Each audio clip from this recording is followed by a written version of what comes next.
محمد صلى عليه وسلم نحن عباد محمد صلى عليه وسلم أما بعد فأعوذ بالله من الشيطان الرجيم بسم الله الرحمن الرحيم قال الله تبارك وتعالى في القرآن المجيد والفرقان الحميد نزعنا ما في صدورهم من غل إخوانا على سرر متقابلين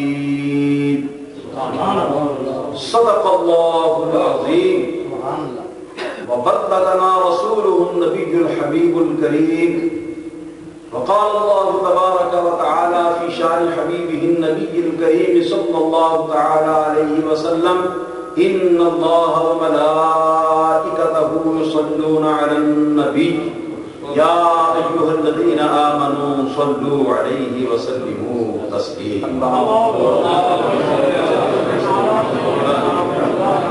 وعلى آل سيدنا ومولانا محمد وبارك وسلم. حضرات گرامی قدر،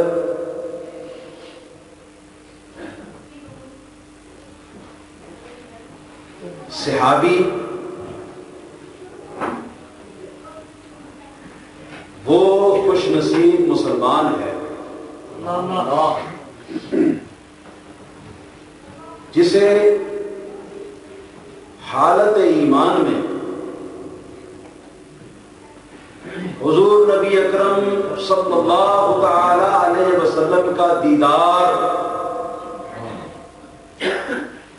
یا اگر ظاہری آنکھیں نہیں ہیں تو سرکار کی بارگاہ کی صحبت نصیب ہوئی اور ایمان پر ہی اس کا خاتمہ ہوا.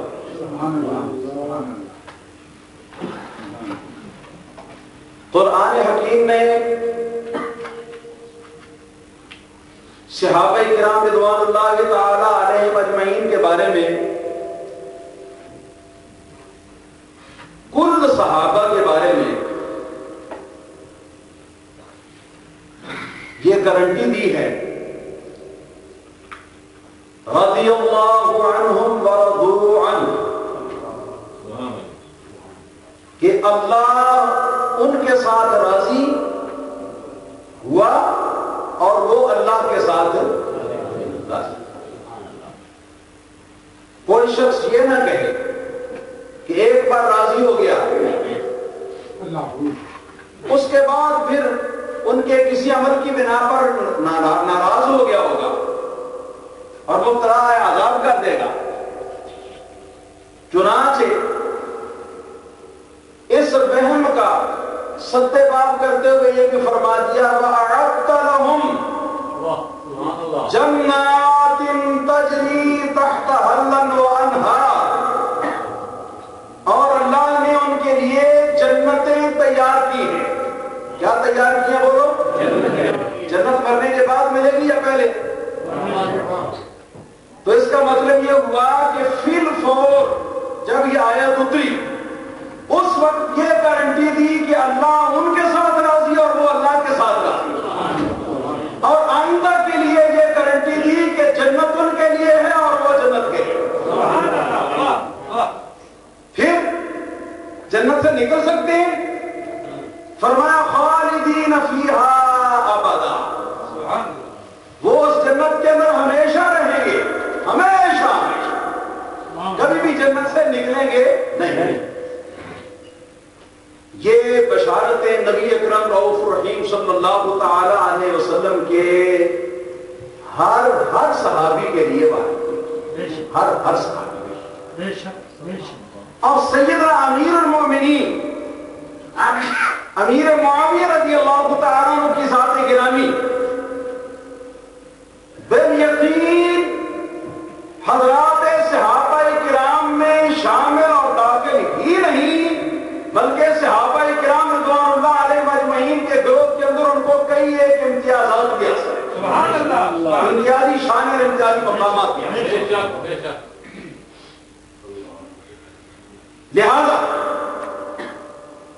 اس آیت کے اندر جو بشارتیں وارد ہوئی، اللہ صحابہ سے راضی، صحابہ اللہ سے راضی، دنیا میں اور آخرت کے اندر ان کے لیے جنتیں تیار ہیں، اور وہ جنتوں کے اندر ہمیشہ ہمیشہ رہیں گے۔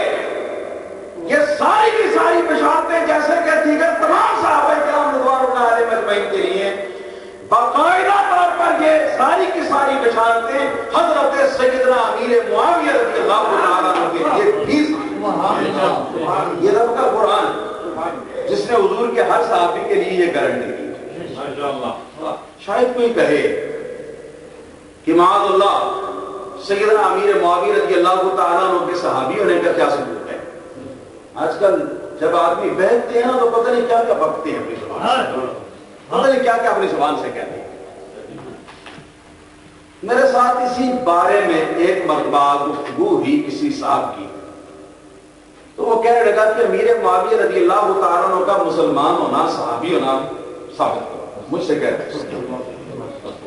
رہے میں نے کہا پہلے مجھے یہ بتاؤ کہ تم مانتے کس چیز کو ہو تاکہ میں اس میں سے کوئی ثبوت دوں۔ تو وہ کہنے لگا میں اللہ کے قرآن کو مانتا ہوں۔ میں نے کہا اور کچھ؟ کہ نہیں بس اس کے علاوہ کچھ نہیں مانتا۔ میں نے کہا اچھا یہ بتاؤ کہ کسی کو صحابی مانتے بھی ہو کہ نہیں؟ کہنے لگا کہ ہاں مانتا ہوں۔ کس کو مانتے ہو؟ حضرت بلال حبشی کو مانتا ہوں، سلمان فارسی کو مانتا ہوں، ابو ذر غفاری کو مانتا ہوں، مقداد بن اسود کو مانتا ہوں، علی مرتضیٰ شیر خدا کو مانتا ہوں، حسنین کریمین کو مانتا ہوں۔ جب یہ کہا تو میں نے کہا کہ اچھا پھر میرا سوال الٹ کر تیرے اوپر وارد ہو رہا کہ جو تو نے اصول بنایا کہ سوا قرآن کے اور کسی کی بات نہیں ماننی، تو جن کو تو صحابی مانتا ہے، جن کو تو نے صحابی تسلیم کیا ہے، پہلے ان کی صحابیت کا ثبوت قرآن سے دکھا۔ پورے قرآن میں نہ حضرت بلال کا نام ہے، نہ حضرت سلمان کا نام ہے، نہ ابو ذر کا نام ہے، نہ مقداد کا نام ہے، نہ حضرت علی کا نام ہے، نہ حضرت حسن کا نام ہے، نہ حضرت حسین کا ہے، ان میں سے کسی کا نام ہے۔ میں نے کہا پہلے ان کا مسلمان اور صحابی ہونا قرآن سے دیکھا۔ اب وہ سر پٹا بڑا پریشان، کہنے لگا کہ اچھا تو پھر حدیث بھی مان لوں گا۔ میں نے کہا بھائی نا بات راستے پر کہ قرآن صحابہ کے ناموں کی فہرست تھوڑی ہے، وہ تو قانون کی کتاب ہے، وہ تو کتاب ہدایت ہے۔ اس نے اجمالی شکل میں سب صحابہ کے بارے میں قوانین ارشاد فرما دیے، لیکن یہ نہیں کہ آپ سارے صحابہ کرام کے ناموں کی فہرستیں کو قرآن پاک بیان کریے، قرآن کی ذمہ داری نہیں، لیکن احادیث کے اندر تفصیل ہے۔ یہ درست ہے کہ احادیث جو ہیں ان کی روشنی میں ہم یہ باقی مسائل جو ہیں ان کو طے کر سکتے ہیں۔ اس زمن میں حضرت امیر المؤمنین مولا علی کرم اللہ تعالی وجہہ الکریم کی جتنی فضیلتیں ہیں، صحابیت اور آپ کا اہل بیت کا مائع ناز فرد ہونا اور جس قدر بھی آپ کے فضائل ہیں، وہ سارے کے فضائل وہ حدیث پاک کو اگر سامنے نہ رکھا جائے تو ان میں سے کوئی چیز بھی ثابت نہیں ہو سکتی۔ اسی طرح دیگر صحابہ کرام کے بارے میں اور جملہ اہل بیت کے بارے میں احادیث ہیں جو اس تمام تفصیلات کے ساتھ بحث کرتی ہیں، تمام تفصیلات پر چلتی ہیں۔ اس زمن میں نے اس کو حدیث لکھائی، میں نے کہا کہ خاصہ اہل بیت، حضور نبی اکرم صلی اللہ تعالی علیہ وسلم کے اہل بیت، سرکار دو عالم صلی اللہ تعالی علیہ وسلم کے عام صاحب، حضور کے چچا زاد، حضور کے کزن، حضور کے مرید بھی، شاگرد بھی، اور صحابہ کرام میں ترجمان القرآن کا لقب پانے والے بھی، اور سید المفسرین کے لقب سے ملقب بھی حضرت سیدنا عبداللہ بن عباس رضی اللہ تعالی، حضور کے اہل بیت میں سے مولا کائنات شیر خدا حضرت سیدنا علی کرم اللہ تعالی وجہ الکریم بھی سرکار دو عالم صلی اللہ علیہ وسلم کے چچا زاد بھائی، اور حضرت عبداللہ بن عباس رضی اللہ تعالی عنہما بھی سرکار دو عالم صلی اللہ تعالی علیہ وسلم کے بھی، اور حضرت علی مرتضیٰ رضی اللہ تعالی عنہ کے بھی چچا زاد بھائی۔ ان کا ارشاد گرامی صحیح البخاری کے اندر موجود ہے، جو اصح الکتب بعد کتاب اللہ صحیح البخاری کا لقب حاصل کیے ہوئے۔ حضرت اکرمہ حضرت عبداللہ بن عباس رضی اللہ تعالیٰ عنہ کے شاگرد ہیں، انہوں نے ایک مرتبہ وطر کے مسئلے پر حضرت امیر معاویہ رضی اللہ تعالیٰ عنہ کے عمل کے اوپر اعتراض کیا کہ وہ وطر کس طریقے سے پڑھتے۔ سیدنا عبداللہ بن عباس رضی اللہ تعالیٰ عنہ نے ارشاد فرمایا کہ اپنا منہ بند کر، انہو فقیہ،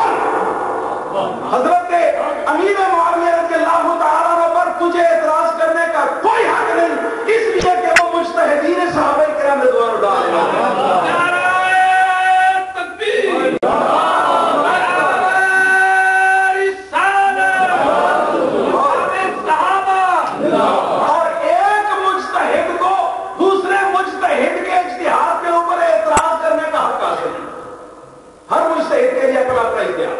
امام ابو حنیفہ اپنے اجتہاد پر عمل کریں گے، امام شافعی اپنے اجتہاد پر عمل کریں گے، اور دونوں بھائی بھائی دونوں آپس میں پیار بھی کریں گے، محبت بھی کریں گے، لیکن اجتہاد اپنا اپنا۔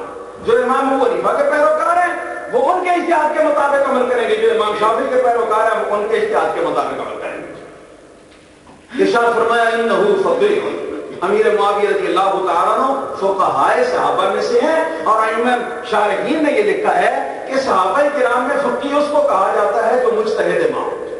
صحابہ کرام میں کوئی فقیہ غیر مجتہد نہیں ہوا۔ پھر دوسری روایت اسی کے اندر موجود ہے، آپ نے فرمایا کہ ان کے بارے میں بات مت کرو، انہ قد صحب النبی صلی اللہ علیہ وسلم، ان کے بارے میں بات نہ کرو، اس لیے کہ ان کو رسول اللہ صلی اللہ علیہ وسلم کی صحابیت کا شرف حاصل ہے جو کسی اور کو حاصل، وہ نبی اکرم صلی اللہ علیہ وسلم کے صحابی۔ تو یہ بخاری شریف کی صحیح الاسناد حدیث ہے، جس حدیث کے اندر اہل بیت کرام میں سے ایک بلند پایا بزرگ سیدنا عبداللہ بن عباس رضی اللہ تعالیٰ عنہ یہ اعلان فرما رہے ہیں کہ سیدنا امیر معاویہ رضی اللہ تعالیٰ عنہ نبی کریم صلی اللہ علیہ وسلم کے یقیناً صحابی، یقیناً صحابی، اور جب صحابی ہیں تو صحابہ کے لیے یہ بشارت بھی رضی اللہ عنہم ورضوا عنہ، اور وأعد لهم جنات تجری من تحتها الانہار، اور آگے پھر خالدین فیہا ابدا، یہ تینوں بشارتیں حضور نبی کریم صلی اللہ تعالی علیہ وسلم کے ہر صحابی کے لیے بھی موجود ہیں۔ اور ایک وہ بات جو غالباً حضرت فاروق شاہ صاحب دامت برکاتہ العالیہ کہہ گئے تھے کہ نبی اکرم صلی اللہ علیہ وسلم کی زوجہ مطہرہ ہیں حضرت ام حبیبہ رضی اللہ تعالی، ام حبیبہ رضی اللہ تعالی، ام حبیبہ آپ کی کنیت ہے اور آپ کا نام ہے حضرت رملہ، رملہ نام ہے، ام حبیبہ ان کی کنیت ہے۔ ان کے بھائی ہیں سیدنا امیر معاویہ رضی اللہ، تو ماں کا بھائی جو ہوتا ہے وہ کون ہوتا ہے؟ ماموں ہوتا ہے۔ یہ صرف ہمارے منہ کی بات نہیں بلکہ مولانا علامہ جلال الدین رومی رحمۃ اللہ تعالی علیہ نے اپنی مثنوی کے اندر ایک مقام پر خال مومنہ کہہ کے باقاعدہ عنوان قائم کیا حضرت سیدنا امیر معاویہ رضی اللہ تعالیٰ عنہ کے بارے میں، اور ان کی وہ مشہور کرامت بیان کی ہے۔ وہ شیطان کے ساتھ جو قصہ ہوا تھا مجھ سے قبل آپ 2 تقریروں کے اندر اس کو سن چکے، اس کرامت کا آپ نے ذکر کیا اور سنایا کہ آپ مومنین کے ماموں جان، یہ تو آپ سن چکے۔ میں جو کچھ کہنا چاہتا ہوں وہ یہ کہ ماموں 2 طرح کے ہوتے ہیں، ایک ماموں ہوتا ہے خون کے رشتے سے، ماموں خون کے رشتے سے، مگر یہ ماموں خون کے رشتے سے کون سے رشتے سے؟ یہ ماموں ایمان۔ وَأَزْوَاجُهُ أُمَّهَاتُ الْمُؤْمِنِينَ، امہات المؤمنین، امہات کی اضافت مومنین کی طرف یہ بتا رہی ہے کہ یہاں یہ ماں اور بیٹے کا تعلق جو ہے اس کی بنا ایمان، اس کی بنا ایمان۔ تو حضرت امیر معاویہ رضی اللہ تعالیٰ عنہ آپ قیامت تک کے جملہ اہل ایمان کے ماموں خون کے رشتے کے لحاظ سے نہیں، نسبی رشتے کے لحاظ سے نہیں، بلکہ ایمان کے لحاظ سے ماموں، ایمان کے رشتے کے لحاظ سے۔ اور یہ فرق میں کیوں واضح کرنا چاہتا ہوں؟ اس لیے واضح کرنا چاہتا ہوں کہ اگر خون کے رشتے کا جو ماموں ہے اس ماموں کو گالی دو گے تو تمہارے ننیال کے ساتھ رشتہ کٹ جائے گا، لیکن اگر ایمان کے ماموں کو گالی دو گے تو تمہارا ایمان کا جو رشتہ اللہ کے ساتھ ہے وہ کٹ جائے گا، وہ کٹ جائے گا۔ وہاں پر خطرہ ہے تمہارے ننیال کے رشتے کا، اس کو خطرہ ہے ختم ہونے کا، اور یہاں خطرہ ہے رشتہ ایمان کے ختم ہونے کا۔ یہ ایمان کے ماموں ہیں، یہ خون کے رشتے کے لحاظ سے ماموں نہیں۔ یہ بات بھی ذہن میں، یہ بات بھی ذہن میں۔ اور یہ غالباً اثر سے پہلے حضرت مفتی عبد الرسول صاحب خطاب کیا تھا اور انہوں نے یہ قرآن حکیم کی روشنی میں یہ بتایا کہ نبی اکرم صلی اللہ علیہ وسلم کا ہر صحابی جنتی ہے. نبی کریم صلی اللہ علیہ وسلم کا ہر صحابی جو ہے اس کی یہ فضیلت ہے، یہ فضیلت ہے. میں تفصیل میں نہیں جانا چاہتا، صرف میں نا یہ کہ چھوٹے چھوٹے ٹکڑے جو ہے نا، چھوٹے چھوٹے جملے میں عرض کروں گا. اس زمن میں قرآن حکیم کا فیصلہ آپ حضرات سماعت فرما لیں. یہ تو آپ سن چکے کہ صحابہ کے لیے 3 بشارتیں ایک آیت کے اندر آئیں. اللہ ان سے راضی، وہ اللہ سے فی الحال یہ موجودہ زمانے میں جس زمانے میں آیت ہوئی، اور آخرت کے لیے کیا ہے؟ جنتیں ان کے لیے تیار ہیں. ٹھیک ہے، وہ جنت کے اندر جائیں گے. اور تیسری بشارت کیا ہے کہ جنت سے کبھی نکلیں گے بھی نہیں. یہ سب صحابہ کے. اور صحیح بخاری کی حدیث سے میں نے ثابت کیا کہ حضرت عبداللہ بن عباس رضی اللہ تعالیٰ عنہ حضرت علی مرتضیٰ کے کزن جو ہیں، جن کو اکثر و بیشتر خوارج کے ساتھ مناظرہ کرنے کے لیے حضرت علی مرتضیٰ رضی اللہ تعالیٰ عنہ اپنا نمائندہ بنا کر بھیجا کرتے تھے، وہ شہادت دے رہے ہیں کہ حضرت امیر معاویہ رضی اللہ تعالیٰ عنہ نبی کریم رؤوف رحیم صلی اللہ علیہ وسلم کے صحابی. لیکن اب میں ایک اور بات عرض کرنے لگا ہوں کہ سارے صحابی متقی، بولو سارے صحابی کیا ہیں؟ سارے صحابی عادل ہیں اور سارے کے سارے صحابی پرہیزگار. وہ جان بوجھ کر غلطی نہیں، بھولے سے اگر غلطی ہو جائے، لغزش ہو جائے، تو وہ لغزش جو ہوتی ہے وہ بھی خطأً ہوتی ہے. خطأً کا مطلب ہے غلط فہمی کی بنا پر، غلط فہمی کی بنا پر. اور اگر کوئی غلطی ہو جائے تو اس غلطی سے فوراً اللہ تعالیٰ کی بارگاہ کے اندر وہ توبہ طائب کی جائے. لیکن جو غلط فہمی کی بنا پر ہے وہ بنا پر اجتہاد ہوتی ہے. اور اجتہاد کے بارے میں یہ قانون ہے حدیث پاک کا بتایا ہوا کہ المجتہد اذا اجتہد فاصاب فلہ اجران ولو اخطأ فلہ اجر واحد. اور شارحین فرماتے ہیں والخطأ عفو، کہ مجتہد جب اجتہاد کرے تو اجتہاد میں وہ درست بات تک پہنچ جائے، اجتہاد کرے اور درست نتیجے تک پہنچے، تو فرماتے ہیں نبی اکرم صلی اللہ علیہ وسلم ارشاد فرماتے ہیں حدیث نبی، اس کے لیے 2 ثواب ہیں. کتنے ثواب اس کے لیے؟ ایک ثواب اجتہاد میں کوشش کرنے کا، اللہ کی رضا کے لیے کوشش کرنے کا، اور دوسرا ثواب حق بات کو پا لینے کا. ٹھیک ہے. اور اگر مجتہد اپنے اجتہاد کے اندر اپنے دل سے اللہ کے ساتھ مخلص ہے اور خلوص کے ساتھ وہ کوشش کر رہا ہے، لیکن غلط فہمی کی بنا پر حق بات تک نہیں پہنچ سکا، بلکہ غلط فہمی کی بنا پر کسی دوسری طرف چلا گیا ہے، مجتہد، نبی اکرم صلی اللہ علیہ وسلم ارشاد فرماتے ہیں اس کے لیے 1 ثواب، اس کے لیے 1 ثواب. اور وہ ثواب کس بات کا؟ حق کو پہنچنے کے لیے، حق کو پانے کے لیے، اللہ کی رضا کے لیے وہ خلوص کوشش کرنے کا ثواب. اور جو اس کی غلطی ہو گئی وہ غلطی اس کے لیے معاف، وہ غلطی اس کے لیے معاف. بہرحال سیدنا امام اعظم ابو حنیفہ رضی اللہ تعالیٰ عنہ جو ہمارے امام ہیں وہ بھی فرماتے ہیں وَنَتَوَلَّ الصَّحَابَةَ جَمِيعًا، فقہ اکبر میں ارشاد فرماتے کہ ہم تمام صحابہ کرام کے ساتھ دوستی رکھتے ہیں، تمام صحابہ کرام کے ساتھ ہم محبت کرتے ہیں. وَنَكُفُّ عَنْ ذِكْرِهِمْ إِلَّا بِخَيْرٍ، اور ہم صحابہ کرام رضوان اللہ علیہم اجمعین کا ذکر جب بھی کریں اچھے طریقے سے، عمدگی کے ساتھ، ادب کے ساتھ کرتے ہیں، بے ادبی کے ساتھ ہم ذکر نہیں کرتے. یہ ہمارے امام اعظم ابو حنیفہ رضی اللہ تعالیٰ عنہ کا یہ ارشاد فرمایا ہوا مقولات. اب آئیے اس کو قرآن حکیم کی روشنی کے اندر چیک کر لیں. ایک مقام پر اللہ تعالیٰ ارشاد فرماتا ہے نبی اکرم صلی اللہ علیہ وسلم کے صحابہ کرام کے بارے میں، اولئک الذین امتحن اللہ قلوبہم للتقوی. سبحان اللہ. اولئک الذین امتحن اللہ قلوبہم للتقوی. اور اس کا معنی کیا ہے؟ یہ صحابہ ہی وہ ہیں، یہ صحابہ ہی وہ ہیں جن کے دلوں کو اللہ تعالیٰ نے آزما لیا ہے کہ ان کے اندر تقوی کے سوا اور کچھ ہے. اللہ نے آزما لیا ہے ان کے دلوں کو کہ ان کے دلوں کے اندر تقوی کے علاوہ اور کچھ. ایک اور مقام پر ارشاد فرمایا رب تعالیٰ نے، ارشاد فرمایا وَأَلْزَمَهُمْ كَلِمَةَ التَّقْوَى. أَلْزَمَهُمْ كَلِمَةَ التَّقْوَى، اللہ تعالیٰ نے تقوی کی بات ان پر لازم کر دی. اللہ تعالیٰ نے تقوی کی بات ان پر، گویا صحابہ کرام پر تقوی لازم ہے. یہ لازم کرنے والا کون؟ اللہ تعالیٰ یہ چاہتا ہے کہ صحابہ کرام میں کوئی غیر متقی نہ ہو، سارے متقی ہو اور سارے کے سارے جو ہے وہ عادل ہو۔ اور ایک اور مقام پر ارشاد فرمایا وَلَٰكِنْ حَبَّبَ إِلَيْكُمُ الْإِيمَانَ، اے اصحاب مصطفیٰ علیہ الصلوۃ والسلام وعلیہم الرحمۃ والرضوان، اللہ تعالیٰ نے تمہارے دلوں کے نزدیک ایمان کو محبوب بنا دیا۔ یہ اللہ نے کیا، صحابہ کے ساتھ یہ اللہ نے کیا کہ اللہ فرماتا ہے صحابہ تمہارے دلوں میں اللہ تعالیٰ نے ایمان کو محبوب بنا دیا۔ وَقَرَّهَ إِلَيْكُمُ الْكُفْرَ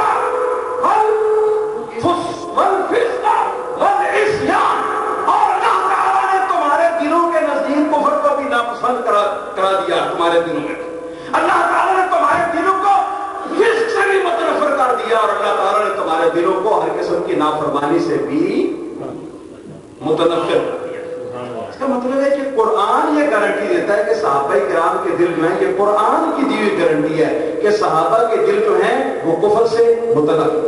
ایک دوسرے نمبر پہ فسوق کا صحیح تھا، والفسوق اور فسق جو ہے اس سے بھی صحابہ کرام کا دل متنفر، والعصیان اور اللہ تعالیٰ کی نافرمانی اور گناہ کرنے سے بھی صحابہ کرام رضوان اللہ علیہم اجمعین کا دل جو ہے وہ متنفر ہے۔ اب جب خدا تعالیٰ لا شریک اس بات کی گواہی دے رہا ہے کہ صحابہ کرام جو ہیں وہ کفر سے بھی متنفر ہیں، وہ فسق سے بھی متنفر ہیں، وہ معصیت سے بھی متنفر ہیں، اس کے بعد اگر کوئی شخص صحابہ کرام رضوان اللہ علیہم اجمعین کی طرف کفر کی نسبت کرے یا فسق کی نسبت کرے یا معصیت کی نسبت کرے تو معاذ اللہ پھر اس کا مقابلہ اس صحابی کے ساتھ نہیں بلکہ اللہ تعالیٰ وحدہ لا شریک کے ساتھ۔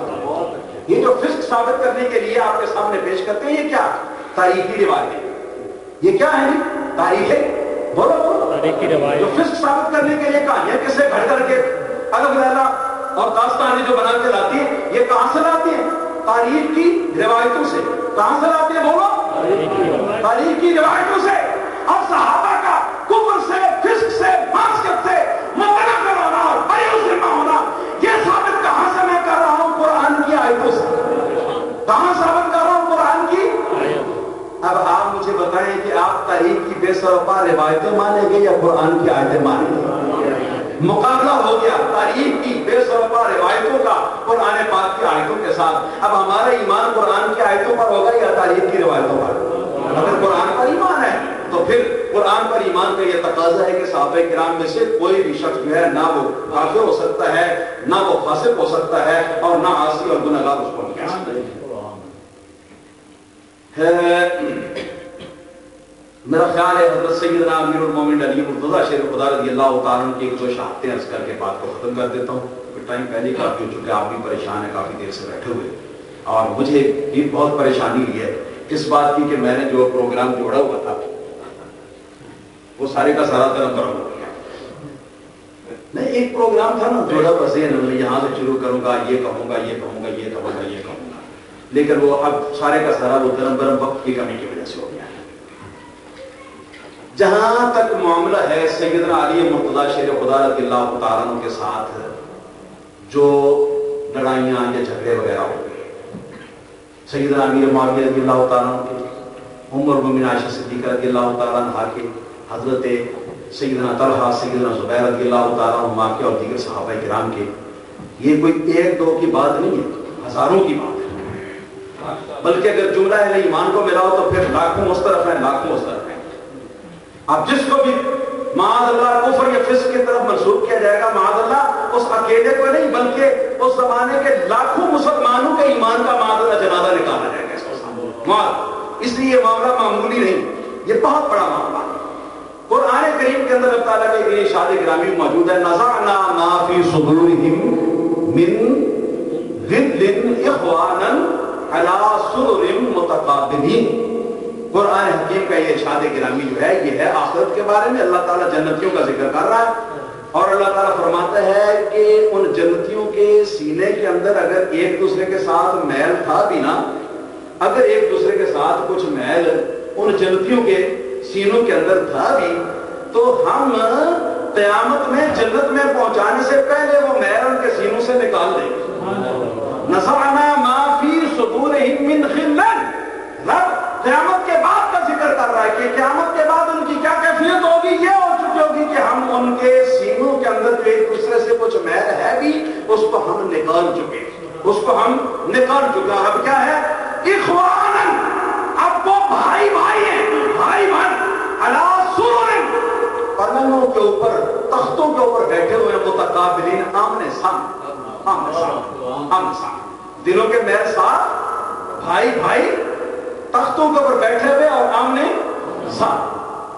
تمام مفسرین کرام، اکابر مفسرین جو ہوئے، ابن جریر طبری سے لے کر امام جلال الدین سیوطی تک، سبھی اس آیت کریمہ کی تفسیر میں یہ نقل کرتے ہیں کہ حضرت مولا کائنات علی مرتضیٰ شیر خدا رضی اللہ تعالیٰ عنہ فرماتے ہیں کہ میں علی اور مجھ علی کے ساتھ جن جن صحابہ کرام کی لڑائیاں جھگڑے ہوئے، مجھے امید ہے کہ یہ آیت ہم سب کے بارے میں ہے، اور یہ آیت کریمہ اس بات کی گارنٹی ہے کہ قیامت کے میدان میں ہم سب کے سینوں سے وہ میل اگر رہ بھی گیا تو میل اللہ تعالیٰ نکال دے گا، اور ہم بھائی بھائی ہوں گے اور تختوں پر بیٹھے ہوئے آمنے سامنے ایک دوسرے کے ساتھ ہم باتیں کر رہے ہوں گے.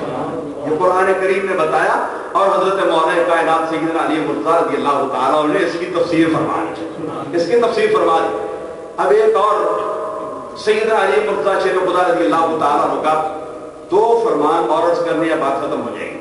ایک تو ہے نہج البلاغہ کے اندر جو مجموعہ ہے سیدنا علی مرتضیٰ رضی اللہ تعالیٰ عنہ کو خطبات و مکاتیب کا، اور کسی شیعہ نے ان کو جمع کیا، کسی شیعہ نے ان کو جمع کیا. اور کوئی شیعہ ایسی بات جو ہے وہ بیان نہیں کر سکتا، کوئی شیعہ جو ہے وہ ایسی بات بیان نہیں کر سکتا، لیکن اس کے باوجود جادو وہ جو سرچر بولے، سیدنا علی مرتضیٰ رضی اللہ تعالیٰ عنہ ایک خط لکھتے ہیں کس کی طرف؟ حضرت امیر المومنین حضرت معاویہ رضی اللہ تعالیٰ عنہ کی طرف. سیدنا امیر المومنین مولا کائنات علی مرتضیٰ شیر خدا رضی اللہ تعالیٰ عنہ خط لکھتے ہیں. یہ اس زمانے کی بات ہے کہ جس زمانے کے اندر دونوں کے درمیان لڑائی جھگڑے عروج پر تھے، اس زمانے کی بات، اس زمانے کی بات. آج تک لوگ اس لڑائی کو سبب بنا کر حضرت امیر معاویہ کے بارے میں نہ جانے کیا کیا کہتے ہیں، اور کئی بے ادب گستاخ معاذ اللہ کہتے ہیں کہ ان کے دل کے اندر ایمان ہی نہیں تھا، معاذ اللہ، معاذ اللہ.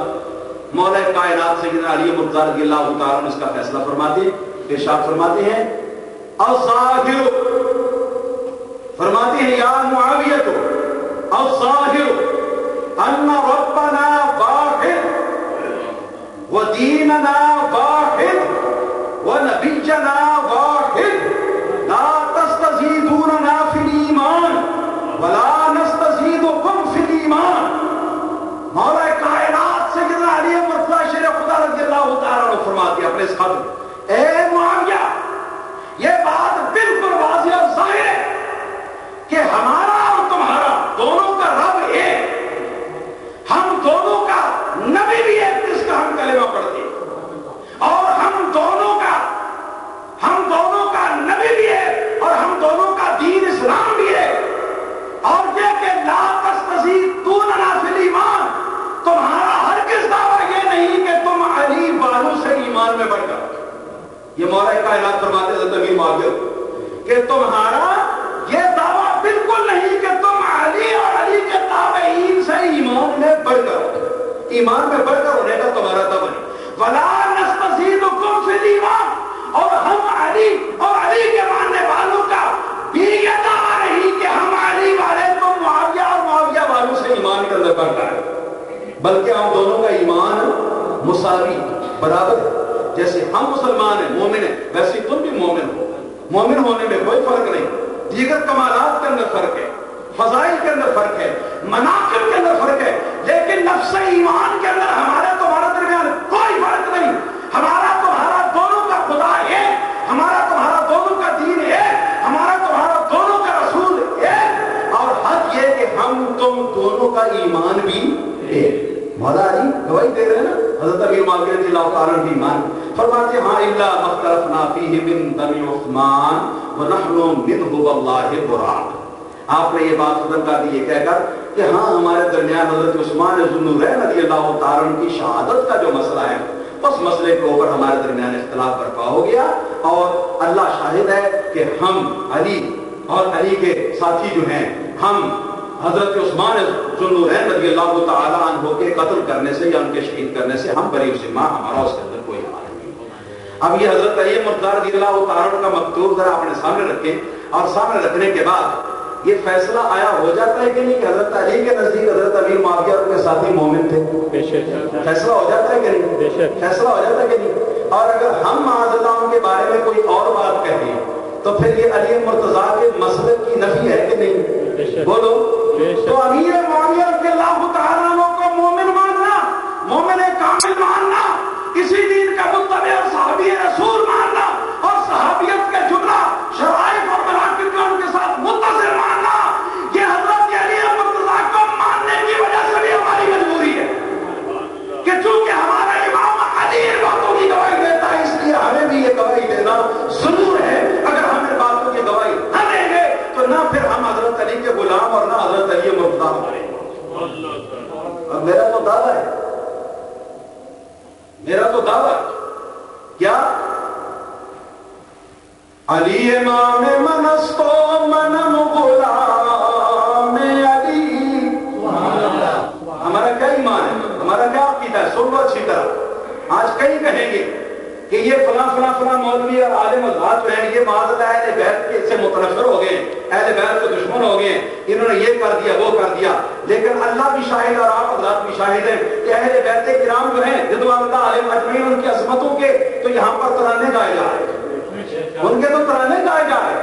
ہم حضرت علی مرتضیٰ رضی اللہ تعالیٰ عنہ کو حضرت امیر معاویہ سے پہلے مانتے ہیں، امیر معاویہ رضی اللہ تعالیٰ عنہ کو ان سے بعد مانتے ہیں۔ درجے میں بھی دونوں کو برابر نہیں مانتے، حکم میں بھی دونوں کو برابر نہیں مانتے، علم میں بھی دونوں کو برابر نہیں مانتے، اور نبی اکرم صلی اللہ تعالی علیہ وسلم کے ساتھ جو کہا تھا اس میں بھی دونوں کو برابر نہیں مانتے۔ مگر اس کے باوجود ہم یہ مانتے ہیں کہ حضرت علی مرتضیٰ رضی اللہ تعالیٰ عنہ کے فرمان کے مطابق حضرت امیر معاویہ رضی اللہ تعالیٰ عنہ بھی صحابی رسول ہے، جیسے حضرت علی صحابی رسول ہے۔ حضرت امیر معاویہ رضی اللہ تعالیٰ عنہ کو بھی وہ ایمان حاصل ہے جو ایمان کی دولت حضرت مولا کائنات سیدنا علی مرتضیٰ رضی اللہ تعالیٰ عنہ حاصل ہے۔ تو جب ہم حضرت علی کو مانتے ہیں تو علی کو ماننا ہمیں مجبور کرتا ہے کہ جسے جسے جو جو کچھ حضرت علی مانتے چلے جائیں اسے ہم بھی مانتے چلے جائیں۔ علی امام منستو منم غلام علی، ست جانے سچو دا جانے من فدائے نام علی۔ ہماری سینکڑوں جانے حضرت علی مرتضیٰ شیر خدا رضی اللہ تعالیٰ عنہ کے قربان۔ علی ہمارے امام ہے اور ہم علی مرتضیٰ رضی اللہ تعالیٰ عنہ کے غلام۔ ہمارے یہ بھی عقیدہ ہے کہ جو جھگڑے ہوئے ہم جھگڑوں میں حضرت علی مرتضیٰ حق پر تھے، حضرت امیر معاویہ رضی اللہ تعالیٰ عنہ غلط فہمی پر تھے، مگر یہ غلط فہمی وہی اجتہادی غلط فہمی ہے جس کے بارے میں حدیث پڑھ کے سنا چکا ہوں کہ اجتہاد جب مجتہد اللہ کے ساتھ خلوص رکھتے ہوئے کرتا ہے تو اس اجتہاد کے اندر اگر اس سے غلط فہمی کی وجہ سے کوئی غلطی سرزد ہو جاتی ہے تو غلطی معاف ہوتی ہے اور اس پر بھی اس کو ثواب ملتا ہے، وہ ثواب والی غلطی ہے۔ اس لیے ہمیں ان سے نفرت کرنے کی قطعاً کوئی ضرورت نہیں۔ اور اب آخری بات، حضرت امیر المومنین مولا کائنات سیدنا علی مرتضیٰ شیر خدا رضی اللہ تعالیٰ عنہ کا ایک ارشاد گرامی، یہ ان جنگوں کے بعد ایک ایسے موقع کی بات ہے، امام طبرانی اپنی معجم میں سند حسن کے ساتھ اس حدیث کو روایت کیا، اور سند حسن جو ہوتی ہے وہ شریعت کے احکام کے اندر باقاعدہ حجت مانی گئی ہے ائمہ محدثین، فقہاء اور متکلمین کے نزدیک۔ آپ سے یہ سوال کیا گیا کہ حضرت یہ اس قدر لڑائیاں بھی ہو گئی اور بندے بھی ادھر سے بھی قتل ہوئے ادھر سے بھی قتل ہوئے، تو ان کا انجام کیا ہوگا؟ ان کے انجام کے بارے میں فرمائیے۔ اس سے سوال ہو رہا ہے، مولا کائنات سیدنا علی مرتضیٰ شیر خدا رضی اللہ تعالیٰ عنہ سے سوال ہو رہا ہے، اور آپ جواب میں کیا فرماتے ہیں؟ آپ ارشاد فرماتے ہیں قتلایا وقتلا معاویہ کلاہما فی الجنہ۔ آپ فرماتے ہیں جو میری طرف سے قتل ہوئے وہ بھی جنتی ہیں، جو معاویہ کی طرف سے قتل ہوئے وہ بھی جنتی ہیں۔ کس کا فیصلہ؟ کس کا فیصلہ؟ مولا کائنات سیدنا علی مرتضیٰ شیر خدا رضی اللہ تعالیٰ عنہ کا، اور ان کا یہ فیصلہ بتاتا ہے کہ ان کے درمیان جو لڑائیاں یا جنگیں ہوئی ہیں وہ نفسانیت کی بنا پر نہیں ہوئی ہیں، وہ نفسانی عداوت کی بنا پر نہیں ہوئی ہیں، بلکہ وہ محض غلط فہمی کی بنا پر اعلاء کلمت الحق کی خاطر ہوئی ہیں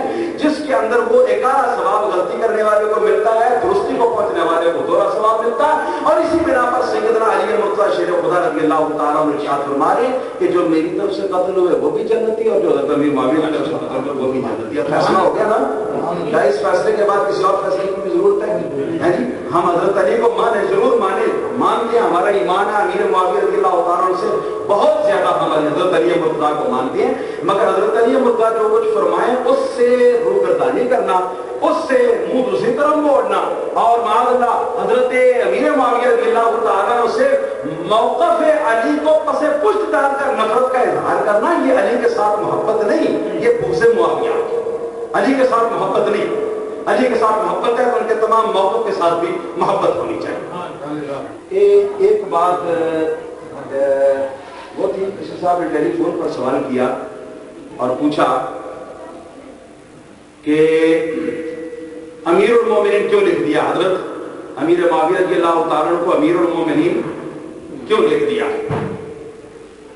یہ اخبار کے اندر جو اشتہار دیا اس کے اندر، حالانکہ امیر المومنین تو حضرت علی مرتضیٰ رضی اللہ تعالیٰ عنہ تھے اور ان کے یہ مقابلے پر تھے. تو بات یہ ہے، اس کا وضاحتی بیان جو ہے وہ یہ ہے کہ جب تک لڑائی کا معاملہ رہا ان دونوں حضرات کے درمیان، اس وقت تک ہم حضرت علی ہم اہل سنت و جماعت حضرت علی مرتضیٰ رضی اللہ تعالیٰ عنہ کو امیر المومنین اور خلیفہ برحق مان، لڑائیوں کے تمام زمانے کے خلیفہ برحق حضرت علی مرتضیٰ کو. سیدنا امیر معاویہ رضی اللہ تعالیٰ عنہ کو غلط فہمی کے اوپر، مگر وہ غلط فہمی جو ثواب کا باعث ہوتی، اس غلط فہمی جو شان کو کم نہیں کرتی بلکہ شان کو بڑھاتی، اس غلط فہمی کے اوپر ان کو مان. لیکن جس وقت حضرت علی مرتضیٰ شیر خدا رضی اللہ تعالیٰ عنہ کی وفات، حضرت سیدنا امام حسن رضی اللہ تعالیٰ عنہ ان کے خلیفہ ہوئے. سیدنا حسن مجتبی رضی اللہ تعالیٰ عنہ نے 5-6 مہینے کے بعد یہ خلافت کا معاملہ سارے کا سارا حضرت امیر معاویہ رضی اللہ تعالیٰ عنہ کے سپرد کر دیا اور ان کو واحد فرما روا پوری مملکت اسلامیہ کے اندر امیر المومنین حضرت حسن مجتبی رضی اللہ تعالیٰ عنہ نے قرار دیا. تو چونکہ اہل بیت کرام کے جلیل القدر امام نے ان کو یہ امیر المومنین کی شان عطا فرمائی، اس لیے ان کے اتباع کے اندر اس زمانے کے بعد ہم حضرت امیر معاویہ کو امیر المومنین بھی مانتے اور اس لیے مانتے ہیں کہ یہ ہمارے امام سیدنا امام حسن رضی اللہ تعالیٰ عنہ کا کردار ہے. یہ سیدنا امام حسن رضی اللہ تعالیٰ عنہ کا موقف ہے، وہ امیر المومنین کی شان حضرت امام حسن نے دی. تو اگر ہم اس کا انکار کریں تو ہم حضرت امام حسن رضی اللہ تعالیٰ عنہ کا منکر ہو جائیں گے. اگر کوئی حوالہ پوچھے تو میں بے شمار حوالے اس کے اوپر دے سکتا ہوں، مگر میری لائبریری پاکستان میں یہاں لائبریری نہیں. اس موقع پر حافظ الدنیا امام حافظ ابن حجر اسقلانی رضی اللہ تعالیٰ وہ کہ جن کا نام آ جائے تو بڑے بڑے محدثین اور بڑے بڑے مصنفین کے سر عدم کے لیے جھک جاتے ہیں. ان کی کتاب الاصابہ فی تمییز صحابہ کی 3ری جلد نقد اس وقت میرے لفافے کے اندر موجود ہے اور اس کے اندر یہ لکھا ہوا ہے کہ معاویہ بن حرب بن صخر امیر المؤمنین. یہ امیر المؤمنین کا لفظ امام حافظ ابن حجر اسقلانی رحمۃ اللہ علیہ نے بھی حضرت امیر معاویہ رضی اللہ تعالیٰ عنہ کے نام کے ساتھ ہے. اس کے علاوہ امام ابن حجر مکی رحمۃ اللہ تعالیٰ علیہ جن کے بارے میں گزشتہ محرم کے ٹی وی تقریروں کے دوران حضرت علامہ مولانا سید عبد القادر شاہ صاحب جیلانی اپنے ٹی وی تقریروں کے اندر باقاعدہ طور پر اپنی ایک تقریر کے اندر تعارف کراتے ہوئے کہا کہ امام ابن حجر مکی رحمۃ اللہ علیہ جو ہیں وہ تمام انڈیا کے علماء کے استاد ہیں، تمام انڈیا کے علماء کے استاد. اور یہ ہستی وہ ہیں کہ جو حضرت امام جلال الدین سیوطی رحمۃ اللہ تعالیٰ علیہ کے شاگردوں میں سے اور حضرت ملا علی قاری رضی اللہ تعالیٰ عنہ کے استادوں میں سے. ملا علی قاری رضی اللہ تعالیٰ عنہ کے استادوں میں سے، امام جلال الدین سیوطی رحمۃ اللہ تعالیٰ علیہ کے شاگردوں میں سے. انہوں نے ایک پوری کتاب لکھی ہے اس موضوع کے اوپر اور اس کتاب کا نام لکھا ہے تطہیر الجنان. اس کا نام تطہیر الجنان. وہ کتاب بھی اس وقت میرے پاس موجود ہے. اس کے مقدمے میں یہ لکھتے کہ انڈیا کے اندر اس معاملے میں کچھ جھگڑا ہوا تھا اور وہاں کے ہمایوں بادشاہ نے مجھ سے یہ طلب کیا کہ اس وقت چونکہ ان کی نظر میں میرے جیسا اور عالم دنیا میں کوئی